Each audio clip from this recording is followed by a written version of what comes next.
What's up, guys? Today we're back at Founders Fortune. We have a big body, a real big body, in the city of Ottawa. I think you're actually the godfather, in my opinion, in entrepreneurship in Ottawa. In my opinion, at least. Had a few times to chat with the gentleman. All right. Before I let everyone know about our guest today, this guy is the biggest heart. Not just the biggest guy in the room, the biggest heart. He's always trying to take care of others, teach others. He's trying to give, and just the facility today that we're at today, this is just him giving back to the community as much as he can. And honestly, this is why we're here, and we're even trying to conduct indirect business with him outside the podcast. He's a gentleman, he's a gem. Thank you for coming out, Mr. Emile. How are you? Thank you very much for that wonderful introduction. Much appreciated. Of course, of course. Why don't you tell everybody who you are and where you came from before I even dive in? Wow, how much time do we have? We have around 50 minutes, I think. Around 50 minutes, yeah. All right. Well, I mean, as I usually start all my networking presentations, I've been self-employed since I was the age of 4, true story. Okay, what year was that? That was, what year was that? Let's see, age of 4, so 1972. Okay, do the math for the people out there. I started in 1972, I'm 58 years old. But true story, age of 4, I was a subcontractor to my brother's paper route. He paid me 10 cents and a bag of chips every Friday. I felt like a big shot. At 4 years old, I mean, that was it. And at age 7, I found out how much he was making, 20 bucks a week. So I staged a coup, took over the paper route, and became a serial entrepreneur ever since. And from the age of 4 on, I've started over 70 companies. I've helped and coached and mentored and invested in over 300 businesses locally here in Ottawa. And that's what brought me to where we're sitting right now. Interesting, 70. Yes. People struggle to start one. The gentleman has 70. So these 70, what? Like they? I don't have 70 right now. Over the years, I've started 70 businesses. Okay. I try to limit 4 or less at one time. Okay, interesting. At a time. Yeah. Again, wasn't my choice. I didn't want to start 70 businesses. It happened that way because I just had this knack for the art of business. It took me many years to find out that it wasn't the widget I really cared about. You know, someone came up with an idea and said, I don't know how to do it, or were told I couldn't do it. I'm like, that was the challenge. I had to figure it out and do it. And I realized my passion was that art of business, taking something from conceptual stage to full business ownership where you're making money in your sleep, everybody's dream. I got there multiple times and I got bored and needed another problem, another widget to solve, hence the businesses. And some of them were out of spite. Some of them where I saw an injustice. I saw someone doing something so bad, they wouldn't take my advice, so I just did it myself to show them. And once I showed them, I'm like, okay, point proved, and I moved on. I wasn't trying to build a business to make money in that case. Some of them were, people would come to me and say, Emile, I have this idea, I don't know how to do it, I don't have the money. And I'm like, it sounds like fun, let me help you. But if it's my money and I'm doing all the work, it's going to be my company. So again, I inherited another business, not because I was looking for it, it came to me. And then after a year or so, when it started making money and started working and it wasn't as much fun for me anymore, I just handed them the business and moved on, because my heart was in helping people and building companies. I wasn't just looking to make some money. So do you do business as a hobby? Well, it's my passion, so I do it for fun. I love it.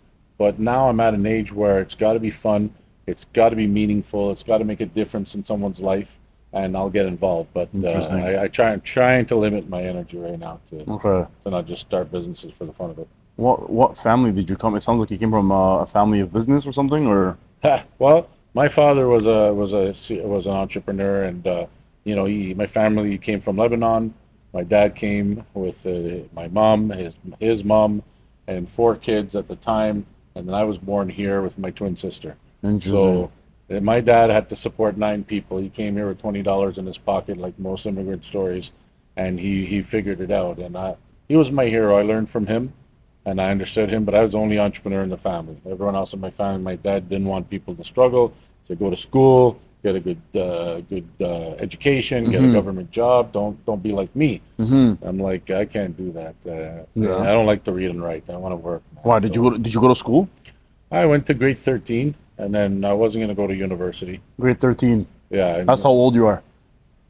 Well, in Canada, we used to have grade 13. It was like first year of university, but you did it in high school. Interesting. They don't have that anymore. Oh, wow.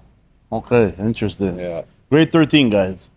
Just to put it into perspective. Yeah. For your American folks, I know you guys barely go to school, but there is grade 13 once upon a time in Ottawa. Back when they had the dial rotary phones, so you had to pick Oh. it, you remember? Yeah. Oh my, I don't remember those days. Okay, interesting. So you don't, I mean, I guess you don't really come from a family of business. It's just that your father had this entrepreneur. It's something about the Lebanese with business. Yeah. Like you guys are just problem solvers, or like what is it that drives you? You heard the reason why Lebanese people don't play hockey, right? No, I never heard that Because one. every time they get pushed into the corner, they open up a store, so Oh. they can't play hockey. Interesting. Okay. Fair enough. Okay. Yeah. Where are we going with that one? Okay, but what's Just a what's with the what's Just with the a Lebs joke. though with business? You know, it's not just Lebanese. I mean, all immigrants when they came to Canada, right? And even immigrants today, it's tough to get a job. They could be doctors and professionals in other countries, but they're not seen here. So immigrants by nature are self-sustaining. They just figure things out and they have that entrepreneurial spirit because in most countries, we don't have the luxuries we have here where, an education and government hires 10 million people and we just don't have those opportunities. So, and for me, my belief system is a job is great, but that's vacation. If you want to live your best life, you need to have scalable income, right? To do all the things you want to do and to fulfill your dreams in life, a job will never give that to you.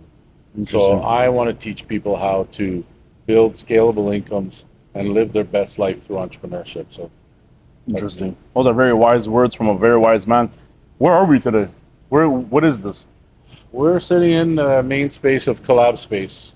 So Collab Space was a passion project of mine. Sometimes I say it was a moment of temporary insanity. I wasn't intending to build a 23,000 square foot space. My goal was I was trying to retire.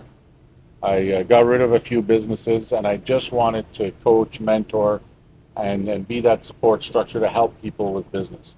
Interesting. I spent a year going out to networking events, and the people I really wanted to help, young entrepreneurs, new startups, people with passion, I realized they couldn't afford me. You know, like executives and corporations would hire me to come in and build structures and systems. But I really wanted to help them. So I figured, how can I get that knowledge only executives could afford to these young entrepreneurs and small business owners? Okay. And I figured, well, you know, you could afford a few $100 a month. Let me build a co-working space, a little business club where you get the basics, your office space, your business address, your internet, your coffee machine, and but you get a mentor, you get education, you get some type of curriculum and substance that's actually going to help you, right?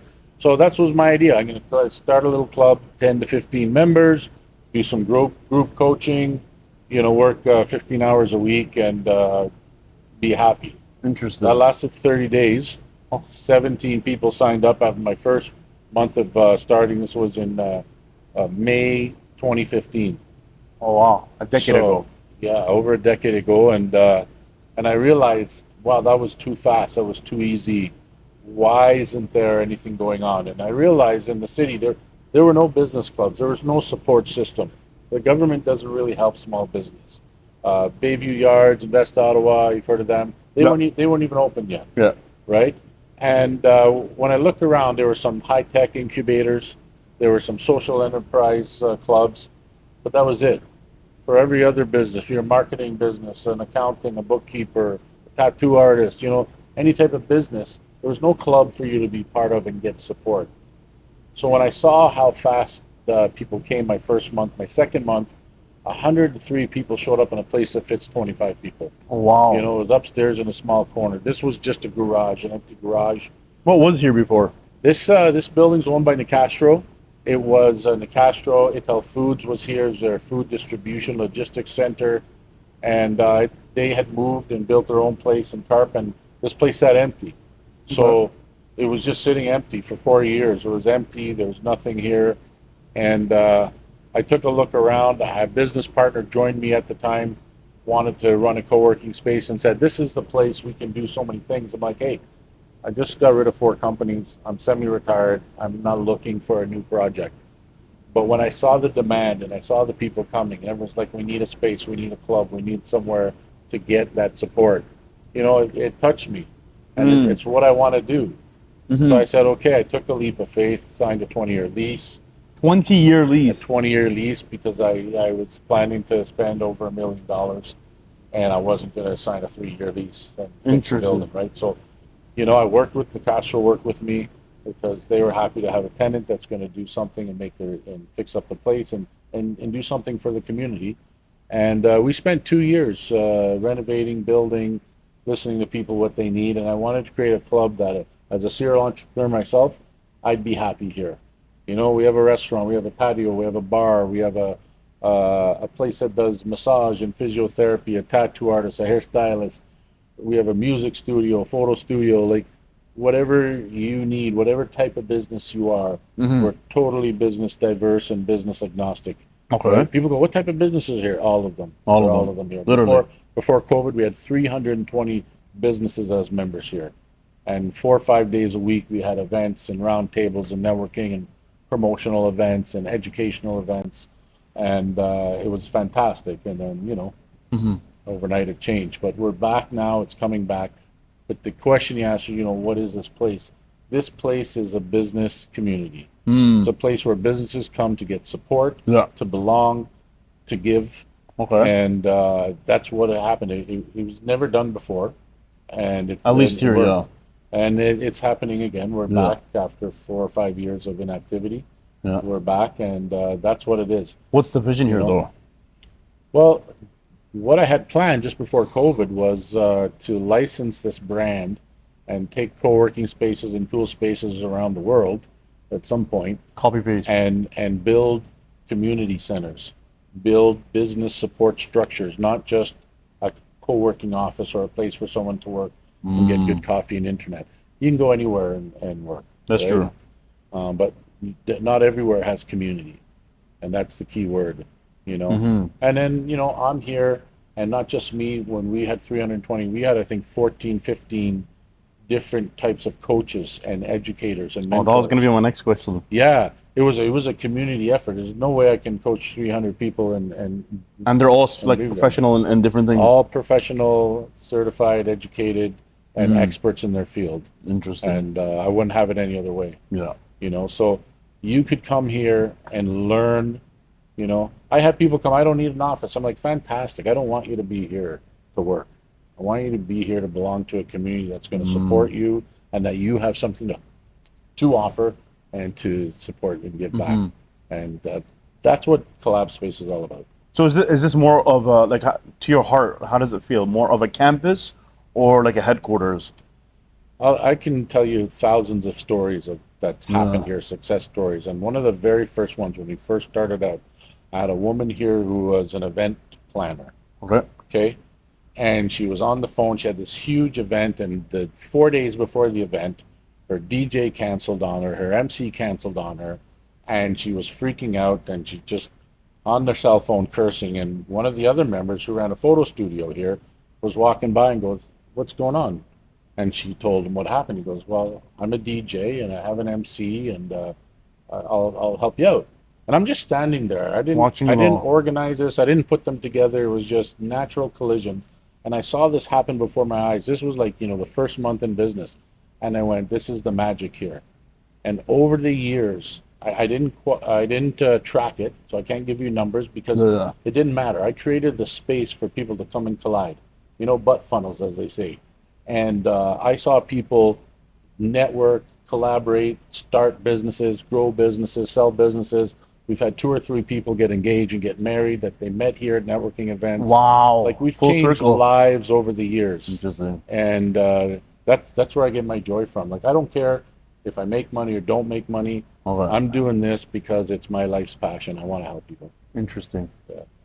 For a guy that you said you didn't go to post-secondary, you made your own post-secondary. Most crazy successful people never went to school. Yeah.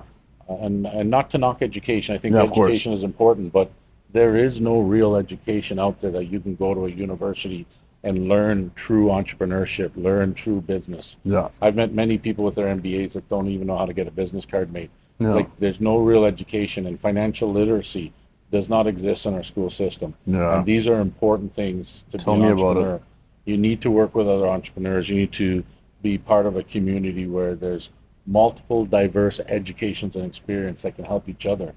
We've been sitting here, one day, and there was a couple that ran a day program for children with special needs, Okay. and they were having issues with HR and contracts and some legal issue. And she came to me and goes, "I need help." I'm like, "No problem." I knew I could answer the question, but I said, "There's 100 people here." So I called 3 other people that were members that had their own business, and I said, "Let's sit down and have a roundtable discussion. One of our members is having an issue. Has anyone had this issue, and how did you deal with it?" Right? And within 45 minutes, we were having a discussion, and there were so many solutions to help this. Wow. What office or co-working space can you go to and have real solutions to real day-to-day problems as a growing young entrepreneur? It just didn't exist. And Yeah, that is true. it's just a great feeling knowing you can facilitate something like that. Matter of fact, I feel like co-working offices actually do the exact opposite. They each clock in, there's a woman in the front desk, and everybody just working on their own thing, their headphones on, and just carrying on life. It is different when you walk in here. It feels like a family. Well, I'm not a realtor. I don't have real estate that I'm trying to monetize. Okay. Most co-working places are people that have property, or people that take property and say, "How can I slice up a big property and monetize it to make more money?" Right? Sure. It's all about square footage and desk space and all that. That's their business model. That's the co-working business model. Let's share space so it doesn't cost as much for one person to have their own space. Share a receptionist, share a boardroom, share a lunchroom, and then have everybody working in one space. It's a real estate play, right? But this wasn't about that. No. I actually kicked myself for calling it Collab Space because everybody thinks it's about space. But in my mind, it was a placeholder for people to come and to collide. Yeah. Interesting. So So you said that the in those times, at least in 2015, that the government wasn't really building things like this, or the infrastructure was just way behind. I mean, it's Canada. Usually, we're always behind. But how does it? What do you think now? Like, have they recognized you? Have they approached you? Anything like that at all, or you're still your own entity? is the government listening to this podcast? I don't think so. No. The government of Canada's a great place to be, but they don't promote entrepreneurship. It's not their mandate. They don't care for people to start businesses and support small businesses. They care about big business. So it's unfortunate. Small businesses don't have the support of the government. Sometimes they come up with a program, here's $3,000 to build a website. That's great. But you need more, right? So small businesses have to support small businesses. Okay. What a lot of people don't realize, or they realize it and they just don't care, it's small business that makes up the economy of a country. Yeah. It's not the 5 or 6 monopolies, the big companies. If we don't have small businesses, there goes your employment rate. There goes your taxes. They're Everything. the backbone of the economy. Literally. Yet they're treated with such, little respect. It's unfortunate. But why? What do they gain from that? Well, we can get into a whole political debate. I don't think this is the time or place, but what's really important is it's not there, but it's necessary. And I really don't care, how well the government does. I care about individual people like you and I and how we can help each other to be successful. Also, have they approached you ever? Oh, they'll come here for photo shoots and, say, "Hey, put your arm around here to, for election time." But I've never received a penny. I've never received a grant. I've never received any support from the government. And personally, I stay far away from the government as possible because I don't want them involved. This is a business place. It's not a political space. And so if you notice this, we don't represent any political party. I like that. We don't focus on anything religious. We are business agnostic. We're about businesses. It doesn't matter where you come from, what you believe in. Our space is business, and business is where we're here to support people. So you have a lot of orange in the building. What's with the orange? Where did that come from? And you're wearing orange yourself. Oh, well, it's a very long story. No, it's my favorite color. Is it? I love it. And if you do the research, orange is a very motivational, inspirational color. And so it just happens to be my favorite color. I'm not representing any brand or anything, but a lot of companies, a lot of organizations use orange because of that reason. Nothing But reason. it's just been my favorite color since I was a kid. Wow. There was a lot more orange here, but I had to fight with certain staff that thought it was too much, so they painted over it. But Really? one day I'm going to put it back. You're gonna put, you're gonna put it back? That's interesting. So you even have restaurants here, because like right in front of us is a restaurant in the You building. got to eat, man. Come on. Like, You know, I don't do anything without food involved. You know, and we have a Reba's Kitchen with an amazing, amazing restaurant, family run, family owned. They pour their heart and their love in everything they do. Just love them. I know this might be. I don't know how you might take this one, but has there ever been a business that came that was a little bit toxic Oh, that yeah. you're like I don't need. I wouldn't be able to say we've done a lot of things if we don't come up with that too. Okay. With the good comes the bad. Yeah, for The sure. nice thing about this space is the good people that are here, we weed out the toxicity. Yeah. When somebody comes with selfish intention and what can I get, they don't last Yeah, you push them because out. they just don't fit. I don't even have to, I've had to kick out a couple of people in 10, 12 years, but I don't really have to because they just don't fit. You know, we have networking events. We have people come in here and they think, I'm going to come and get a bunch of business. And I've had, you know, people who think they're experts come and say, hey, you should pay me and let me come and sell my products and talk to your people. I'm an expert. And I'm like, well, become a member, pay to be here, and anything you say or do, you're not allowed to sell. And they're like, what? That's when I know they're not quality people, right? If you're not going to pay to belong to an amazing organization, then you shouldn't be here. If you don't have knowledge to impart and something to give for free, then you're not really an expert in your field. Sure. And those two things pre-qualify people, and they usually leave before they even get started. What programs you're having here? You said networking events. Yeah, it's very important for people to meet people. I'm all about you know, belly to belly, not face to face, because my belly gets to places before me, you know, and and it's all about in person. Over the years, people are like, oh, can you do this program and broadcast and be online? And I purposely did not go digital. Even through COVID, I didn't go through digital because to me, it's about people meeting face to face. You don't make real connections and build rapport online. Right? You can have 10 million Facebook friends. If you've never met them and done business with them, you don't have any friends. Let me tell you that right now. You know? There's a lot of them over there. So how reoccurring is this event that you're talking about? So we started this whole business with a monthly networking event on the third Thursday. Third? The third Thursday Of every It was month. a once a month thing. We paused it for 4 years, and then last year we brought it back, and that's what's helping to rebuild again. Okay. So that's our main event. We call it Growth Hack. It's 80 to 120 businesses right now that show up every month. We have great food from Ariba's Kitchen. We have a DJ. Sometimes some of the local artists that are from our studio will perform. So the next month's event, it's always on the third Thursday. We're going to have a show. We're going to have great networking, and it's just How much is it? you can get tickets pre-sale 2 for $25 or $25 a ticket on the final week. So At the door. people who wait for the last couple of days, they pay more. You're going to get more than $25 worth of food, but the real value are the people you're going to meet in the room. And I haven't had anyone come here and say it was a waste of time and money. Yeah. It's the benefit is much I've heard great things about it as well Yeah. myself. So that's the main event, but we're also building a whole curriculum again of roundtables, expert lectures, you know, real advice and support. So if you need help with legal, with accounting, with marketing, with branding, just with help with financial literacy, we're going to have all those educational programs. Coming back. Yeah, and that's going to start in September. Very interesting. Well, guys, before we start talking about his other ventures other than Collab Space, Emile, you have any last words before the second half? You got to ask me. I got lots of things. I can talk You for got a 12 lot of things. hours, but you got to ask me 12 specific hours. questions. Okay, well, unfortunately, it's only 1 hour, sir. Okay, well, We'll be back, guys. we'll do 11 more episodes, I guess. Fair enough. And like he said, we'll be back.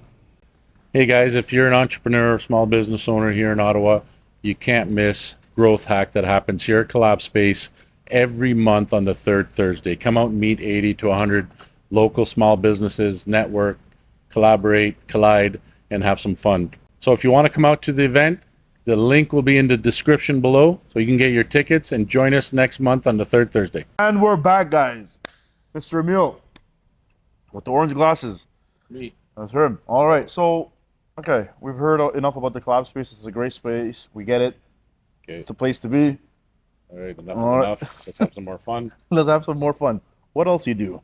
Talk to us. What other ventures are you on? It's probably easier if I tell you what I don't do. Okay, fair enough. Let's do that. Right. So I haven't started my male gigolo business, but there's still time. So Okay, I'm gonna fair do enough. that. Okay, what else? But I do everything else.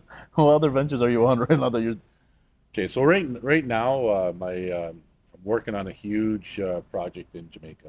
Jamaica? Development. Development. Homes, commercial, hotels, health centers, the whole thing. And so my heart right now is in Jamaica. I'm not Jamaican, but I grew up going to Jamaica. One of my best friends is Jamaican, and so over the years I've just built connections, family, friends there, and it's kind of like my happy place where I need to go and chill out. So I have a house in Jamaica, and Really? for the last 3+ years, been working with some great people down there who have this project to build a 2,000 home community Wow. with everything, smart homes, and it's made for the diaspora of Jamaicans abroad that want to come back and retire, as Mm, well as anyone who just wants to be in an amazing place, uh, all year but have the round. comforts that Mhm. they're used to, from wherever they are, whether it's UK, US, Canada. We're used to certain comfort That's true. that we want to have. We want to have good health centers. We want to have good shopping. We want to have, safety and security. And Jamaica right now is blowing up. The government down there has done a lot to almost eliminate crime. It's Yeah, I getting heard that that. way.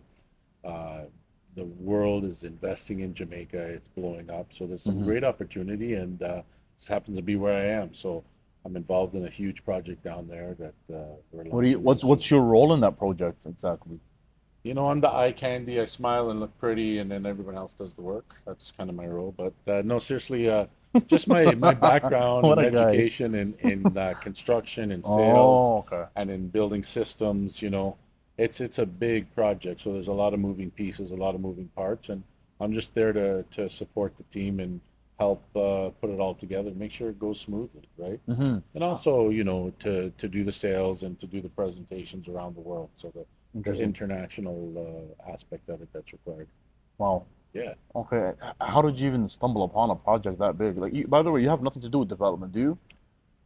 Have you ever developed before? Well, I've run a few construction companies here in Canada, but when it comes to real development, just on my own little projects. Interesting. But yeah, no, if it was just me doing this by myself, I'd tell people run away. I'm Yeah. not good enough to do it all by myself.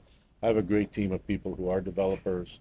We have architects, we have the legal team, we have the experts in all the fields, and we're putting it all together. And the nice thing about this project is we already own all the land, Okay. and we own the equipment, and we own the aggregate and the resources. Hmm. So we have everything in place to put it together. Now we just got to start building. So, I'm working on getting a few investors involved just to get this kick started and get going because it's an amazing project. When are the shovels hitting the ground? The goal is in the new year. In the new year? Yeah. Oh, wow. So Okay. just a few pieces to put together, but it's moving. It's moving. But again, like we've been working on this for over 3 years, For right? 3 years? Yeah. Yeah. All right. Okay. So, basically, so you're always building things, is what it seems like. I'm a You have, builder. I'm a creator. you like Yeah. communities or something. Like, it's something about you with communities. You're building a whole community. So No? I don't do anything by myself, and I'm a guy. I love quotes. I collect quotes. Just it's motivational, and I made a quote myself years ago, and it says the only thing you're guaranteed to be successful at alone is failure. If you look at all the successful people in the world, nobody did it by themselves. There's no one person that did it all themselves. You have that face of the company, the Bill Gates and the Trumps and the Elon Musk, but they didn't do anything by themselves. They had a whole team of people smarter than them Much. that work with them, right? That's true. And for me, it's got to be two things. I got to be working with the right team of people that I Hmm. resonate with, that are people of quality, and it's got to be fun. I'm at a point in my life now. If I'm not having fun, I don't care to do it. Not worth it. Yeah, yeah. I don't. I have nothing to prove anymore. I don't need to do something because I have to. So everything I do now is because I want Interesting. to. Yeah. And are you planning on living in this development of yours? Is that the plan or no? Oh, I'll have a property there, of course. Yeah, For sure. yeah. Do you know what they're starting at, or that's too pretty early? I know this one development has 3 units. I believe they're starting at 250,000 US to 350,000 US, three models. Again, that could fluctuate, but it's priced perfect. Like it's most developments there start at a half a million US and up. Really? Yeah, Jamaica's and that much? oh yeah, yeah, absolutely. So some even more.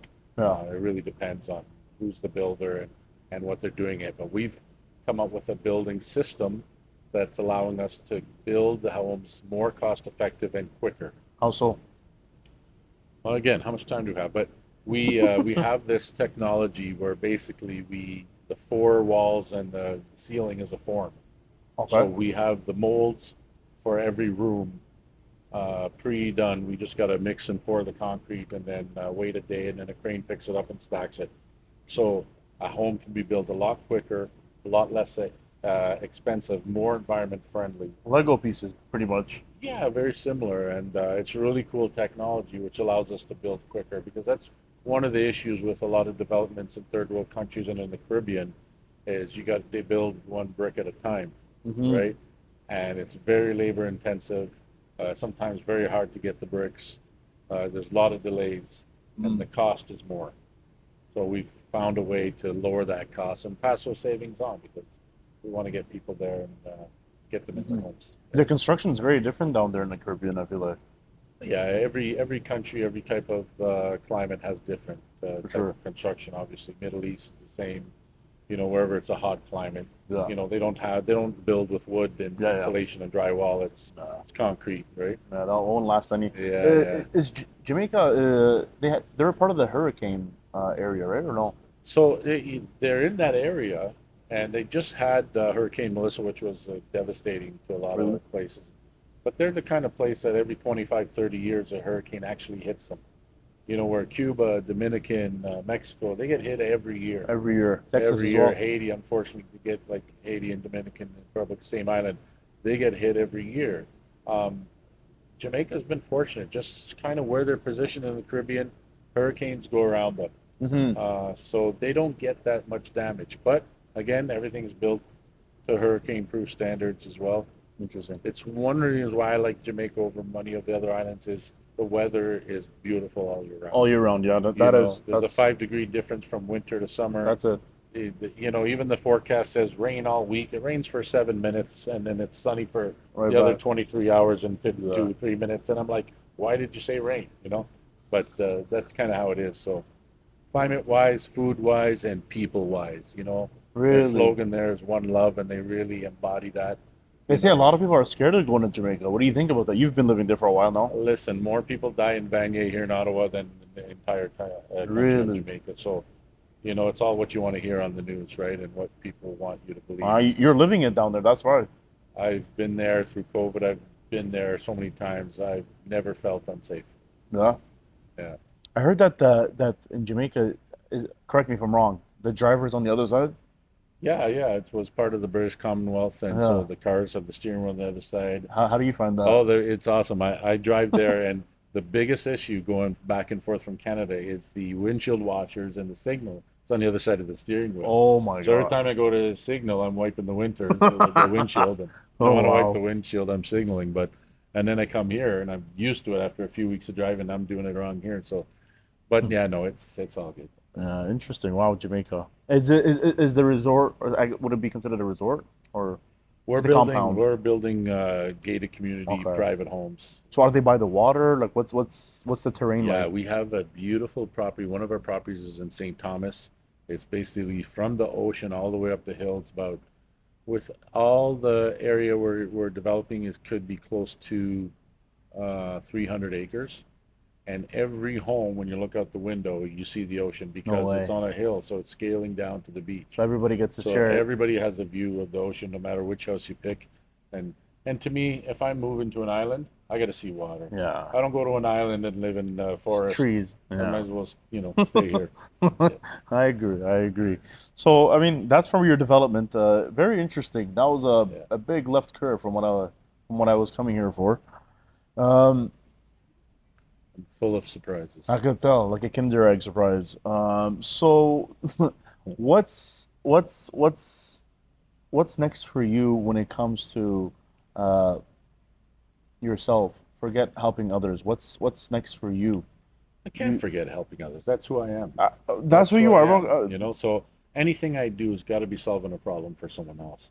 I got to be giving back, or I don't get any joy of it. Oh, So you ask me what I, how I do things, and I say I do things for fun. For me, I get my joy and my enjoyment knowing that I'm making a difference in someone else's life, that I'm a small part of their journey to whatever yeah. their success is. So anything I do, Mm, has to be fun for me, and to be fun for me, I know I'm yeah. making a difference in someone's life. So what I really do, who I really am. My brand is business Shifu, right? Shifu. Shifu. So some people call it coaching, consulting, mentoring. It's really all of the above. So if you know Kung Fu Panda, Master Who doesn't? Shifu, Yeah. right? Shifu is Mandarin for master, so his Yeah. name is Master. And when I was building my brand, trying to figure out how do I get across what I do, because I do more than coaching. I do more than consulting. I do more than mentoring and investing. I'm truly a master of business. But that was too egotistical to call myself a business master. So I like to have a little fun and call myself business Shifu. But that is my brand. That's who I am. It's all about helping people achieve their dreams, be able to live their best life. And I do that by teaching them to do it through entrepreneurship and Mm, scaling business.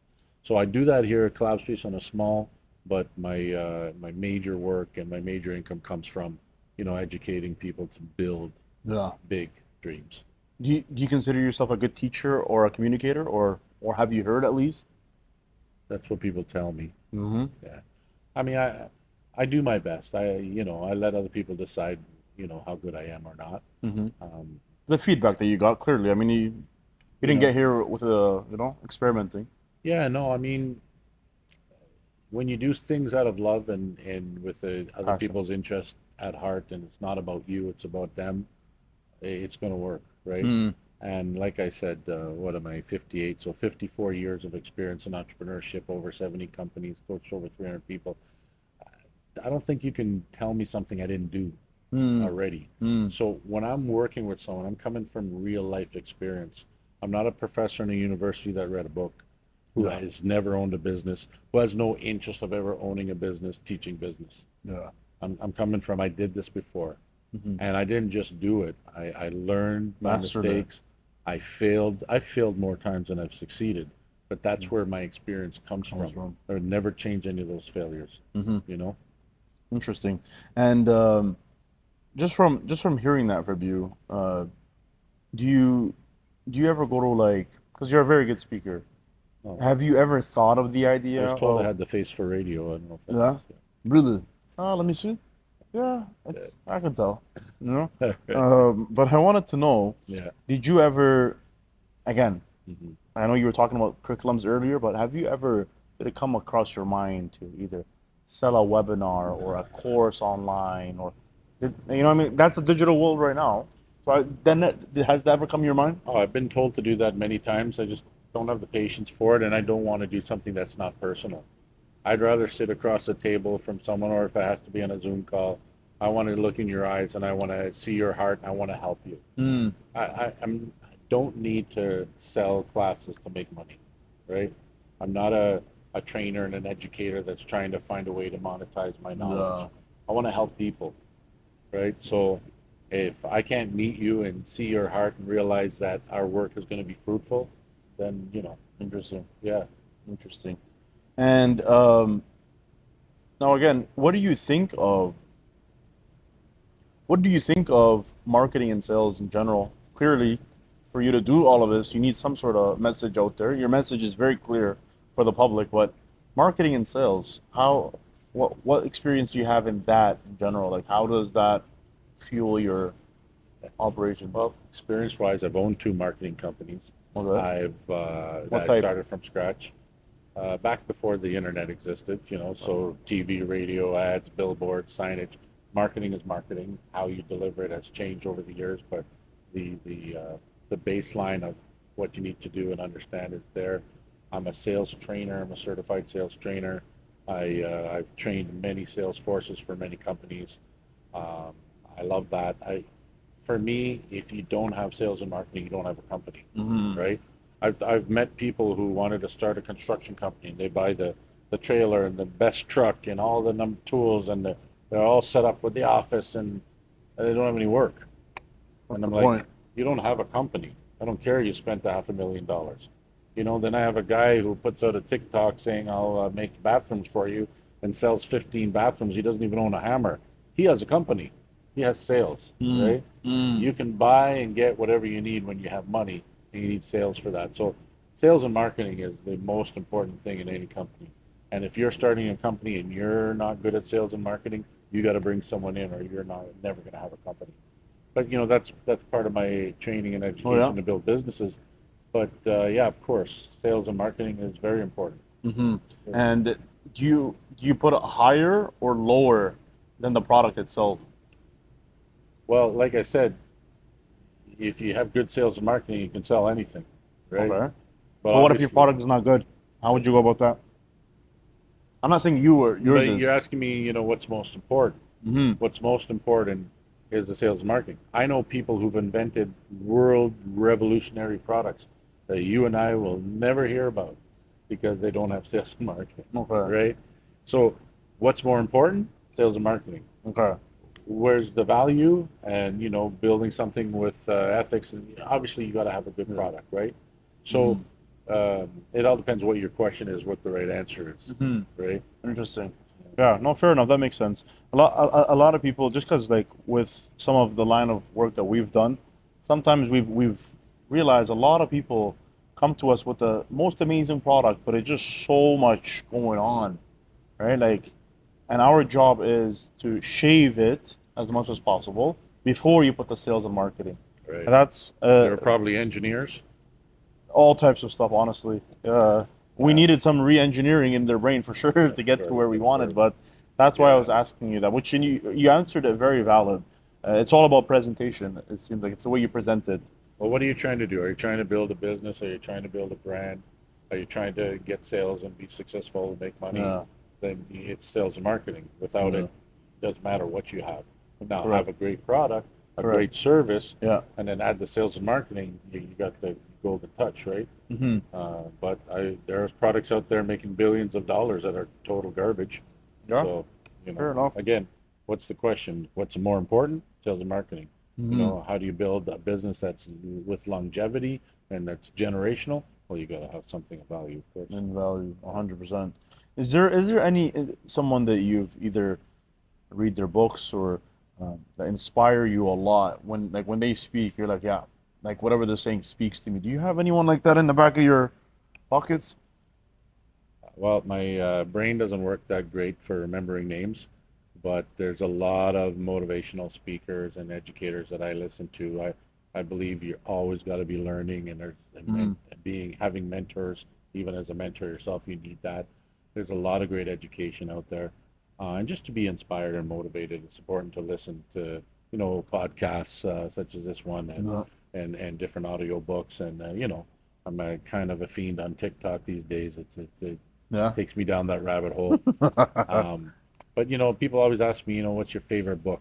I'll be honest, I'm a bilingual illiterate. I don't read and write in two different languages. Like I have a hard time reading. I Oh don't yeah. comprehend well. I really have to focus and read something over and over. So I'm not that guy that reads 3 books a week. I'll watch the movie, I'll do the audio, I'll go to the seminars. I can listen to a 2-hour seminar if it's engaging and repeat Yeah. it back word for word. Wow. I can look at one page written down and read it 10 times, and Nothing. my brain is doing something else. That's just, people have different comprehension styles and how they soak in information. And that's just normal. Everybody soaks in Yeah, information that is true. differently. Still got to soak it in. But back to your question, one of my favorite books was Dale Carnegie, How to Win Friends and Influence Others. Okay. And everyone thought, oh, that's a book about how to manipulate people, but it's not. It's a book about understanding what other people are thinking and what they need and putting yourself in their position. Interesting. This book's lasted over 100 years with many, additions, but the message in the story is the same. And I think if you're, in sales, if you're in management, if you have children, if you're in a relationship, the book is for you, Really right? Because it's all about how to build rapport, how to understand people, how to communicate. interesting. How many It's a times have you read powerful it? book. 100 times. Really? Yeah. You enjoy Yeah. it every time? Yeah, and I've gotten every edition, and they'll change the illustrations from the coal engine locomotion to the airplane, but Mm. it's the same message. You just change the illustration and to upgrade it to be more modern. Do you feel like when you read a book sometimes, or even forget a book, even a podcast, or even an audio, whatever the case may be, Yeah. that when it's so good, you hear it in different stages of your life, and it's tapping into different things. Yeah, it's whatever you're open to at the time, you'll hear, Yeah. right? It's like that old story, if what car do you drive? I have a F-150. F-150. Okay, so before you drove the F-150, you probably never saw another F-150 on the road. Then you bought an F-150, and now Now every they're two everywhere. minutes you see an F-150. It's because you're in an F-150 and it's now top of mind, Yeah. right? So whatever position you are in life, you can hear the same story, the same education, the same public speaker, and get something different because it's what your mind is focused on, what your heart's open to hear, Interesting. right? That's why different people get things at different times because sometimes it's not their time. What do you think of being humble? Is that a great thing to have in business or no? Uh, if you're not humble, then you're missing out something, right? Hmm. Who are we? Nobody is better than anyone else. Sure. No one is smarter than anyone else. Hmm. I have a lot of experience, but I don't claim to know everything. The more I learn, the more I realize, the more I don't know. Interesting. So, having an ego might work in certain marketing plans, but it's yeah, Yeah. I don't see there's no value in that because when you're not humble and you have an ego and you think you know everything, you've actually closed your mind to new ideas and new opportunities, right? Okay. And the world is changing daily. Literally. Technology is changing.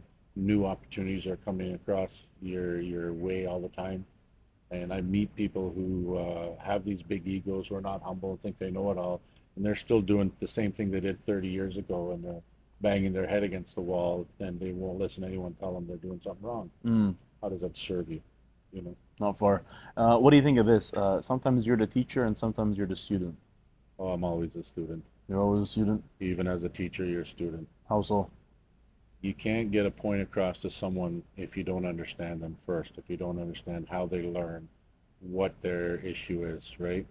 And there's a saying I'm sure you've heard: if the student falls asleep, wake up the teacher, right? Yeah. It's not the student's fault, right? Interesting. The teacher is responsible to get that message across. If they're not getting the message across, they got to change their modality, Behavior. right? Mm. So, as a teacher, if you want to be a successful teacher, you can be that teacher who just reads the book and says, can't figure it out, you don't know what you're talking about. Mm.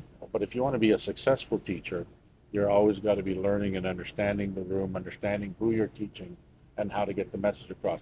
I was telling you about myself and how I can't read very Yeah. well. Like it's hard for me to read and comprehend things, and many people have that same thing. Yeah. Some people are auditory, some people are kinetic. They got to work with Touch their it. hands. Yeah. Some people Tangible. are visual. Yeah. I had a guy work for me that I told him 7 times, go to the store and pick up these 3 items. He'd be just staring at me. I write it on a piece of paper, give him, goes, oh, why didn't you say so? Right? He couldn't Interesting. comprehend it unless he saw it in black and white. Mm. Right? So everybody learns Different. differently. And so if you're teaching a group of people, you can't teach the same way. It's very hard to teach a Yeah. group at once. Right? Yeah. So, That's why. yeah. That's why a lot of people, I feel like, it's not even a listening problem. They say, "Oh, it's a listen. Oh, you don't listen." It's not even. I think it's the comprehending problem. That's what I feel like it is. Well, to be a good teacher, you have to understand personalities, comprehensive styles, character. You have to understand a lot of things and not just say, "Well, I'm an expert in this one topic. I'm just going to teach it the way I know it, and if you don't get it, there's something wrong with you." Sounds It like doesn't work that way. sounds like post-secondary to me. Yeah. Okay. What's We're gonna wrap it up soon, but I wanted to know what's your style of teaching. What does that look like? Emile's teaching. What does that look like? They Well, want to know, man. I want to know too. so again, my style is how do I get the point across so that it sinks into the heart, Okay. right? So if you're a visual person, then I write it down for you on a whiteboard Okay. and give you the document to go home and read. right? Okay. It's not that much fun for me, but if that's what you need, Okay. you're gonna get that. Okay. So my style is, how do I get the point across to Reese? How do you feel this, right? Yeah. So in life, for something to be successful and make sure you're good at, it starts with visualization. Sure. You got to see it in your head and believe it, but that's not enough. It's got to get down to your heart, and you have to feel it emotionally. When it's in the heart, nothing's going to stop you. For sure. It gets right down to the gut, and whether it's a good idea or a bad idea, you're doing it, right? But I can give you That's a ideas good up one. here, and you're like, hey, Yeah. that's pretty good, but you're not ready to move until it gets down here. That's what my mom says, eh? Yeah. She's like, this is the only organ that they'll never fail you. This one will fail you. Yeah, Emotional. This one is Yeah. too logical at times. exactly. All right. Well, it's trying to take away all the risk, but this one doesn't. So my goal to teach is, how do I get it from here to here to here? Okay. Right. Since we're talking about here, I'm really hungry. Yes. Okay, well, Well, let's eat. What are we gonna eat? We're gonna eat here. Wow, Ariba's Kitchen, #1. All right. There you guys have it. So, Mr. Emile, it was a pleasure having you, man. The pleasure An is OG, mine, brother. an OG in the game, right? Literally the godfather in entrepreneurship in Ottawa, in my opinion. Thank you very much. Listen, guys, the guy is a gem, like I said in the beginning, right? He told you guys how it is, and you know what I mean. When it comes to a lot of people's success, some people are just chasing the next dollar. This gentleman is chasing the next relationship, right? He's looking for that next genuine relationship, the next genuine conversation where they can both learn, and that's how he compounded to where he is today. And the way he's looking at me with his orange glasses, I want to laugh, but I can't because this is a serious podcast. So with that being said, guys, he has probably one last message. Where can they find you?